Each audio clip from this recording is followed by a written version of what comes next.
This right here, that pull, is what I like to call the teenager effect. Because as you're trying to tell it what to do, it's saying, no, I want to do something else. But it's actually letting you know that it's not time to flip it over yet.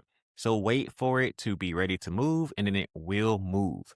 If it's pretty much sticking to the point where if I try to pick it up, it's going to break, that's not good. What I want to be able to do is slowly pull it up.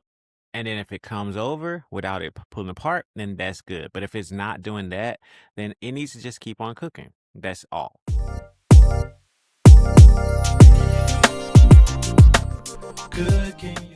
Hey guys, welcome back to another episode of Cooking Your Way Through Life with me, Chef Drake. And today we are revisiting something that I have cooked before, but in a different way, and that is steak. So I always do like to try certain proteins wherever I'm at. And I know that I've been doing loads and loads of lamb while I'm here in Auckland because I'm still in New Zealand, but I also wanted to do a little beef. And one of the reasons why is I love steak. Also, my last time I did steak, I did a pan sauce. And this time I'm actually doing it my favorite way possible, which is with a nice blue cheese and butter crust. So it's really just that blue cheese and the steak combination. These two are like my ultimate combination. I used to work at a small little restaurant in Key West, Florida, also in Orlando, Florida, where we used to have it on the menu. And even before that, it's just been my favorite combination. So I'm doing my variation of this. We're gonna have a little bit of just the steak itself. This is the tenderloin. We also have salt and pepper. That's all I'm putting on it. Blue cheese, which is New Zealand, of course. So some local blue cheese. I'm going to have some softened butter. I'm going to add a blue cheese, some fresh cilantro, coriander, and some garlic. So a garlic, blue cheese, coriander, butter. That's going to go on top of the steak, and that's going to go in the oven, and that's going to be crusted.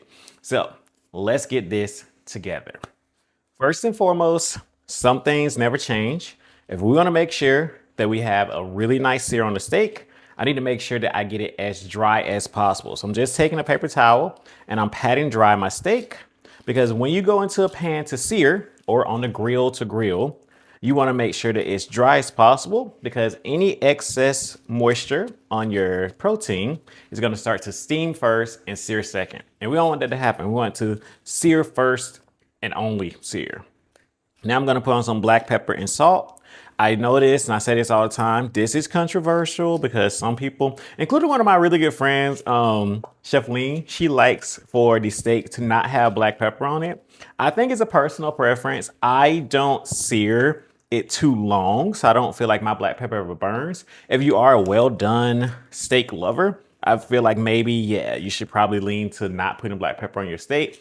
But for me, especially in this sense, I'm gonna get a nice sear on it, but then it's gonna go in the oven. So I'm never gonna over sear it, because I don't want to overcook in the oven. But I needed to go into the oven just for my blue cheese and my butter topping to kind of melt down on top. If you've never seen this or never heard of it, you're gonna understand when we actually do it. So I got salt and pepper on it. I got it dried off. We're gonna go into the pan. I'm gonna need this a nice sear first.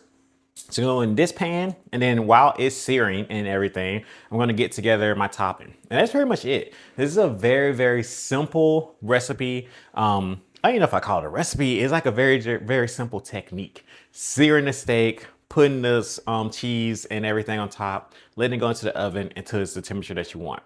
Now, you can slice the steak before it goes into the oven, or you can do it whole. And I think that just depends on your presentation that you want, of course, because if you slice it afterwards and you didn't slice it before, the presentation is a little different. So maybe I'll do one slice and one whole, and then you can kind of see the difference between the two. So yeah, maybe I'll do that. All right, just a second, we're gonna get it into the pan. All right, so first and foremost, we need a pan. And I'm using a regular skillet, not a non-stick skillet, and I'm using high temperature fat. So today I'm just using a little bit of vegetable oil. And then you can see in my pan where it's super shiny, you can see that light up there. That's your indication that it's really hot. I mean, you also can temp it, but visually I can tell that it's gonna start searing as soon as it goes in. So as you can see those ripples, and you can hear it too, but my steaks are starting to sear. Now I have a good amount of fat in here. You don't need this much, but honestly, I had a little bit more in here because I was gonna cook more than these two. But I decided to just make it a solo night. So yeah, just me. But you don't need that much. But this is a perfect start. And as you can see, I have not touched it. So now that we didn't touch it, we're trying to flip it. This right here, that pull, is what I like to call the teenager effect. Because as you're trying to tell it what to do, it's saying, no, I want to do something else. But it's actually letting you know that it's not time to flip it over yet. So wait for it to be ready to move, and then it will move. If it's pretty much sticking to the point where if I try to pick it up, it's going to break, that's not good. What I want to be able to do is slowly pull it up, and then if it comes over without it pulling apart, then that's good. But if it's not doing that, then it needs to just keep on cooking. That's all. Now I'm gonna go back in, and this time, you see that? Comes right over, have a nice crust. That's what I want. So don't flip your meat too early because you're just gonna end up tearing it and ripping it. This happens a lot on the grill as well. Just let it cook. And then once it's cooked, then it will be ready to flip. And that way you get a nice crust. Okay, steaks are ready to come out. And these are about medium, which is what I like. I'm more like medium rare, but we're also gonna go into the oven. All right, so my steak is out of the pan. It's already in the pan is gonna go into the oven. I have some softened butter. I popped it in the microwave, so don't do this. But I was in a hurry because I wanted to make sure it was soft enough. I went a little bit over, but it's okay because I'm gonna add a couple things to it. First is gonna be some blue cheese. Now, of course, you can use blue cheese of your choice. I'm using some local cheese. I've never had this one, but I wanted to try some local blue cheese, of course. And let me open all the way. The goal is that you just don't want melted butter or melted cheese because it's gonna go in the oven. And you just want it to kind of melt while it's in there. But if you notice that you went a little too much on the butter melting, you can just add a little bit more blue cheese. So for me, it's perfectly fine because I love the blue cheese on here. So, and honestly, I'm making more than what I probably need. And I'd rather use this here than to just keep it in my fridge and then not use it for anything else. So I'm putting all this blue cheese because then I can just use it for something else. Like it doesn't just have to be for my steak today. I'm just gonna mix this together. So it's blue cheese butter. I mean, that is the base. It's blue cheese butter that's going on top of here. But I'm just gonna add 2 other things for extra flavor. So that's gonna be a little bit of coriander and some nice garlic. I'm gonna chop up the coriander. I'm already gonna chop up the garlic. I already had some chopped up garlic. I just want to show you the bulk. So I'm put some garlic in there, chop the coriander up, and then we'll get it all together and go on our steak. And I didn't forget, I'm gonna slice one, and then I'm gonna put one in whole. So we can see how the 2 look differently, and maybe give you opportunity to see like which one you wanna do at home and how you like the presentation. So just a second, I'm just gonna wash my hands. All right, so got my hands washed. I already have some chopped up garlic. Put in there. I do like to chop up my fresh herbs like when I want them. So I don't have any herbs already chopped up. Yes, I'm using stems and leaves today. Just doing a little rough chop. I do this for 2 different reasons. I honestly do it for color because we eat with our eyes first. So that pop of green inside of this blue cheese butter is really nice. But I do like the additional flavor that it adds. And I feel like a lot of times when you're doing something super heavy, like butter or oils, anything that's a fat, even if you're using cream and stuff and things, fresh herbs really take away some of that heaviness. So it doesn't feel as heavy, All right, so I'm just gonna get this inside. Don't do what I just did. All right, so now, and see that butter kind of came together because my blue cheese was cold. And that's why I wanted to get it all in there too. Because this is the consistency that you want. You want it to be more like an actual spread so that when it goes in the oven, it has time to actually heat up and melt. Otherwise, if it's already melted, it's just gonna go in the oven. It's just gonna keep melting. So this is like as loose and as soft as I want it to be.